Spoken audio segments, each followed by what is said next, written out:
All right, folks, welcome on back to the College Super Picks podcast. Today, we're back to the 12 days of college football rankings. It is day 2. We're barely squeaking in here. It is 8 o'clock p.m. at the time I'm recording.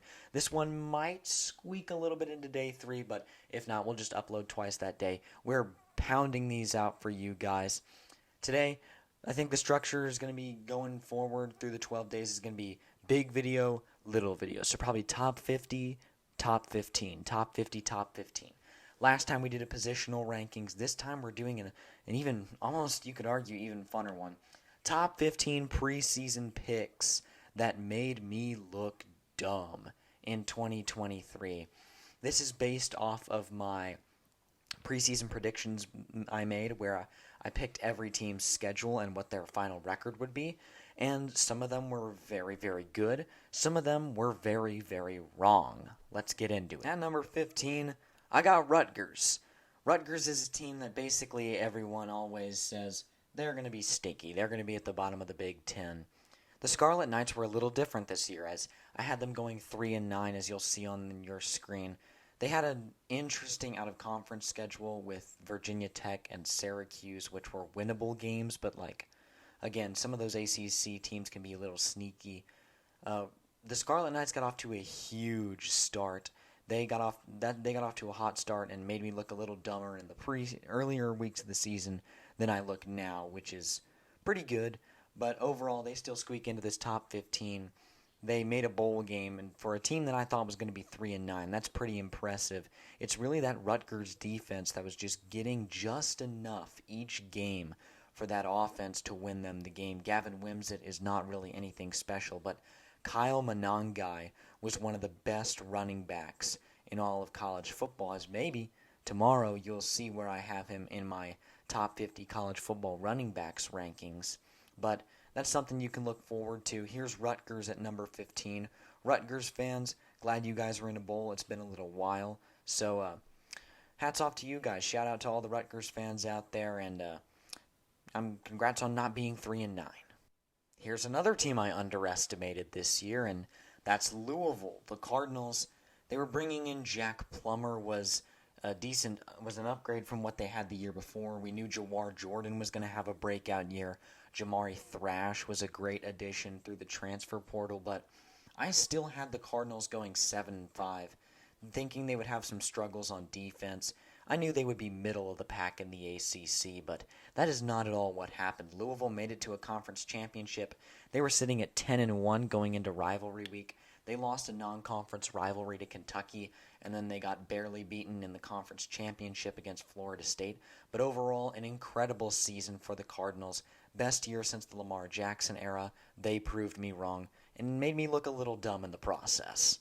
Okay, I definitely overstepped on this one, but at number 13, I've got the Coastal Carolina Chanticleers. I had these guys going 11-1 and being the highest ranked group of 5 team. I was super high on Grayson McCall, really high on the spread option playbook, but that's not what happened. McCall got injured, didn't play as great and as perfect as we usually think he would. Overall, they ended up going 7-5.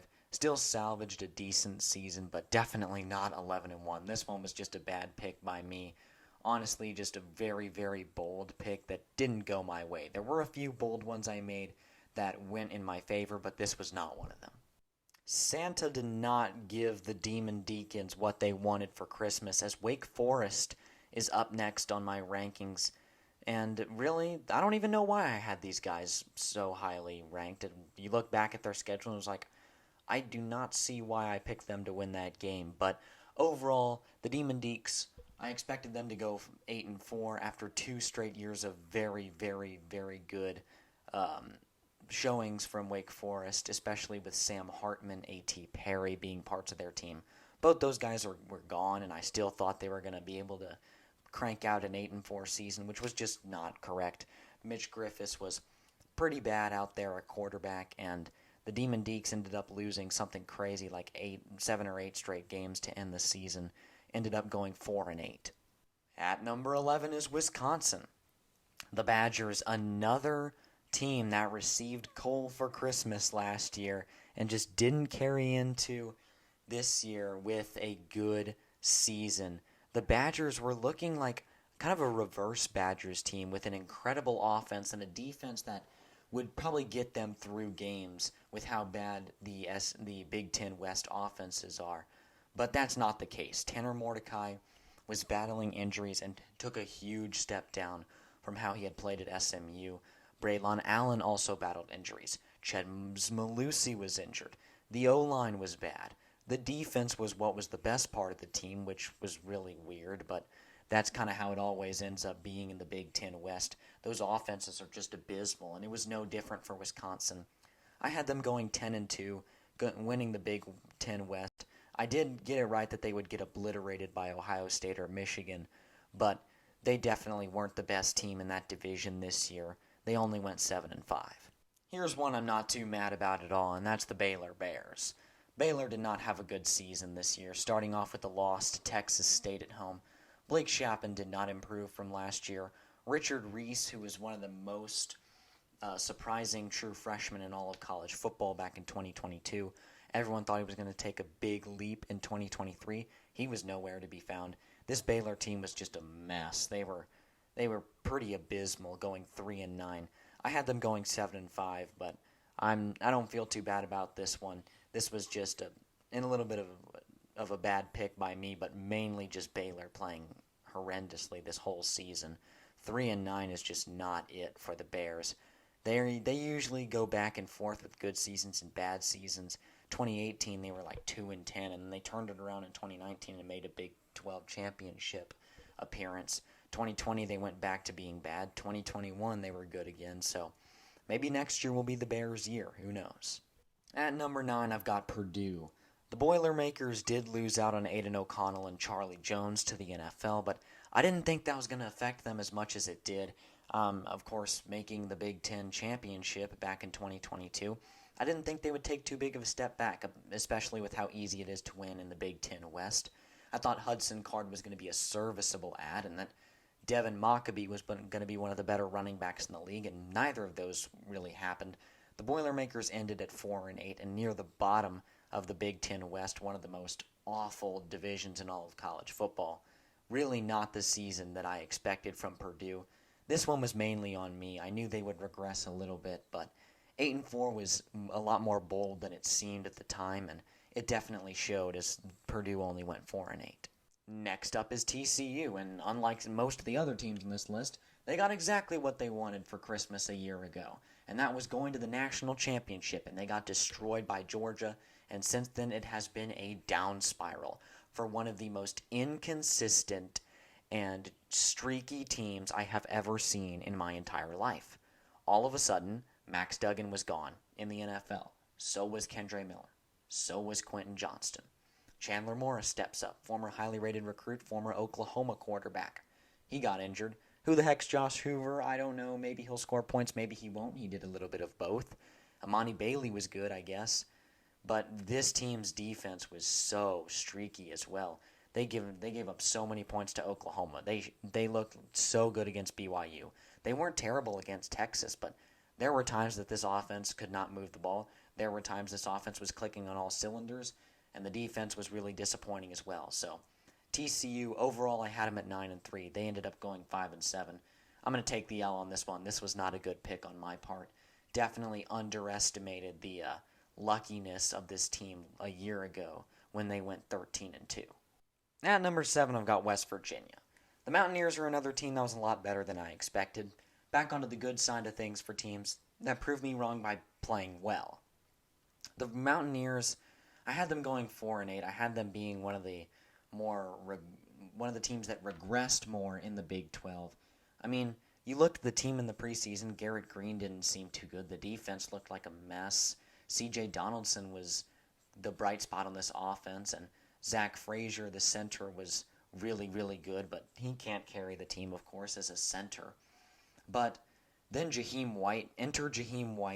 enter just this running juggernaut that West Virginia had with Garrett Green running for 700 plus, Jaheim White running for 700 plus, not to mention 8.2 yards per carry. That is Jaden Daniels-like for the true freshman. C.J. Donaldson was still there. He was trucking over guys. He had an incredible year on the ground. West Virginia, they were just clicking, and even though the defense wasn't anything special, they still had a great season. Zach Frazier was an incredible offensive lineman, so 8-4, good bowl game, good season for the Mountaineers. Flipping back to the teams that disappointed me, and on the other side of the backyard brawl is Pittsburgh. The Panthers did not have a good season. I had them going 8-4. They went 3-9. They were abysmal. Pittsburgh, of course, starting off with Phil Jurkovec, he got injured. This is like year 3 or 4 in a row. Just not a good career for Phil Jurkovec. 2020 was so good. Since then, it's been a mess. The rest of the offense was just a mess outside of the Louisville game. The defense wasn't what we thought it was going to be. Just really nothing went right over in Pittsburgh for the Panthers. Not going to even take too long on this one. Couldn't even get close to a bowl game. It felt like in week 4 they were eliminated from bowl contention. Just not a good year for Pittsburgh. Now I've got Arizona, and come on, who had the team that went 1-11 just 2 years ago, going 9-3? I mean, if you got this one right, let me know in the comments section below, but I certainly didn't. The Pac-12 was a lot better than it had ever been, and why would I think the team like Arizona that went 11-1 and then 5-7 was going to be any better? Well, I certainly didn't, because I had them at 4-8. They had brought in some good transfer wide receivers, but they'd also lost some. They had one of the more underrated wide receiver rooms out there, but the defense didn't look too great. Jaden DeLaura was throwing a lot of picks last time he had been on the field, and he came out there and was really good, but when they really started to heat up was when they had Noah Fafita, who, yes, I knew who he was, but he came out there and was one of the best quarterbacks in college football. If you haven't already, and even if you have, tune back into the first day of college football rankings on the 12 days of Christmas. He was up there just shy of the top 10, and for a good reason. He carried this team to a 9-3 record. This one was really bad, but a lot of other people have this one high up on their list too. Arizona was just one of the more surprising teams out there this year. Number 4 is USC, and man, were the Trojans so disappointing this year. I had them at 11-1 in the new, really good, not new, but very improved Pac-12 with all those returning quarterbacks. That was insane with all the quarterback talent. Caleb Williams was the best of them, and still he couldn't save this team. This defense was horrible to watch. Kalen Bullock and the rest of that gang, I thought they were going to pull it together, but that did not happen. They were awful to watch all year long. The offense was one of the best, but the defense could not save this team. 7-5 for the Trojans. They could win their bowl game, but that still would not save them. The Trojans, I had them going 11-1, winning their conference, making the college football playoffs. That did not happen. This was a really bad pick on my part. And really, this is another one a lot of people have up here. A ton of people were high on USC and taking them to make the playoffs. So this wasn't too terrible compared to everybody else, but just how they played was not how I thought they were going to play. After an abysmal 1-11 season and the loss of first-round tackle Peter Skoronski, who thought that Northwestern, with possibly an even worse roster than their 1-11 roster, would be a 7-5 team playing against Utah in the Las Vegas Bowl? Literally no one. I had the Wildcats going 2-10, but they just absolutely shocked the world, going 7-5, beating Wisconsin, beating some pretty low-profile Big Ten West teams, but still a very serviceable 7-5 in the Big Ten is tough to get, even if it is the Big Ten West. Again, this offense was pretty clunky. Ben Bryant was kind of even worse than I expected he would be on a 2-10 team. Ben Sullivan was okay. The run game was better than I thought. The O-line stood their own, but the defense just kept doing just enough, like the rest of the Big Ten West always does. Just enough to hold those really below average offenses to enough points to squeak out with the win, and that just kept happening. And so I gotta tip my cap to the Wildcats for having an incredible season and being one of the most surprising, if not the most surprising teams, if you look at record prediction to record reality on my list. This one is just bad. Like, I thought East Carolina was going to be good. You know, Rajai Harris is a good running back. I said they would even beat Tulane. This was just all on me. This is my worst pick of the year by far. I was really high on the Pirates. They ended up being one of the worst teams in college football, going 2-10. They were terrible. They could not win a conference game. They could not win a game at all. Mason Garcia was a mess, being one of the higher-rated recruits to go into the American Athletic Conference in the past few years. He was a mess. Alex Flynn was one of the worst quarterbacks in all of college football this year. Rajai Harris wasn't it. Just this offense was, I couldn't figure out this offense. I couldn't figure out this defense. Everything was just a mess at East Carolina. Had them at 9-3. They ended up going 2-10. That is 7 different games that I dropped this season for East Carolina. Just that wasn't it. This one did not go my way. And not proud of this one either. This is one a lot of other people didn't get right, but were a lot closer with. And Missouri coming in at number 1. They're the ghost of Christmas past. They're going to haunt me forever, dude. How could I have this team at 4-8? They're in a New Year's Six Bowl right now. Brady Cook has been so good. Luther Burden's been one of the best wide receivers. Cody Schrader was on the Heisman list. This defense wasn't half bad. How could I have these guys at 4-8? I don't even know. This one's rough, and it's one that a lot of people got wrong, but 4-8 was a pretty bold pick by me. I had them as the clear-cut second worst team behind Vanderbilt in the SEC. I had them losing pretty uncompetitively to every SEC team other than Vanderbilt.